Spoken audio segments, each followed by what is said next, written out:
Hello, hello! It's me, Mama Rox. Ito na nga ang part 4 ng pangalawang araw namin sa Tagaytay. Bale, andito na nga kami sa Zuri Zoo. Kung saan nga, ito na nga ang last naming gala ngayong araw. Hindi na talaga sana kami pupunta dito. Pero dahil mahilig nga si Yumishi sa mga hayop, kaya sabi ko nga sige, basta yun na nga lang ang last nating puntahan. Bale, sa dami nga ng tourist spot package nung inarkila namin sa sakyan, ay halos 5 nga lang ang napuntahan namin. Dahil siguro hindi na rin talaga kinaya ng aming katawan ng pagod. Bukod pa nga doon, ay talagang malalayo din naman ang pagitan ng mga tourist spot dito. Kaya nga yung inarkila namin taxikel na sa halagang 1,500 ay talaga namang hindi ka na malulugi doon. So ito na nga, nasa loob na nga kami ng Zuri. Kung saan nga ay talagang dahan-dahan lang sa pagbaba ng hagdan. Dahil napansin ko nga lang na talagang matatarik ang mga hagdan dito. Bali, nagtitingin-tingin nga pala ako ng mga animals dyan. Kaso sa banda nga dito ay mangilan-ngilan na nga lang ang meron. Dahil kalimitan nga ng mga kulungan ay mga wala na ngang laman. Nagulat pa nga ako dito kasi nga bigla na lang sumigaw yung anak ko ng rabbit dahil akala nga namin ay mga wala ng laman ng mga kulungan dito. At sabi ko pa nga sa asawa ko ay parang nalugi nga kami sa entrance fee. Tapos nagulat na nga lang ako nang biglang sumigaw ang mag-ama ko.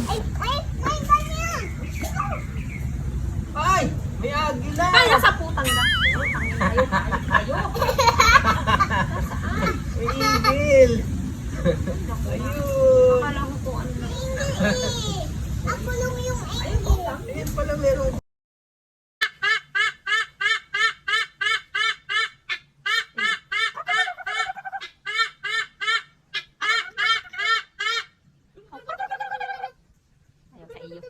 At na miss nga sa akin ng mag-ama ko nung napapahuni ko itong ibon na ito. At ang sabi nga ng loko kong asawa ay kung anong klaseng hayop daw ako. Sige! O, diba? Natuturuan ka. Ang galing. At dito talaga kami nagtagal dahil nga nawili nga ako sa ibon na ito. At nang magsawa nga ay lumipat naman kami sa iba. At dito naman kami sa Peacock kung saan huli ka balbon. At nahawa na nga ata ang asawa ko sa mga kalukuhan ko. At hindi nga tumalab sa Peacock ang ginawa ko dun sa ibon. At natatawa na lang talaga ako dito sa asawa ko. Dahil nga talagang napapalabas ko ang mga kulit niyang tinatago. Nasabi pa nga niya sa akin ay wag ko na nga raw isama. Pero wag ka dahil kapag napanood na niya ay nagugustuhan na rin niya. Ang napansin ko nga lang dito ay halos napagkaraming kulungan pero halos wala na nga ring laman. At dito na nga lang kami napatambay kay King Kong. Kung saan nga ay naisipan ni Yumishi gayahin ang itsura ni King Kong. At kami naman nga nitong asawa ko ay parang mga uto-uto. Dahil sinabayan talaga namin ang trip ni Yume. Natawa pa nga ako dito dahil akala ko nga ayaw niya magpicture. Tapos bigla nga siya nagpost ng ganyan. Hay nako Yume, ikaw talaga nagbibigay ng kasiyahan sa aming mag-asawa.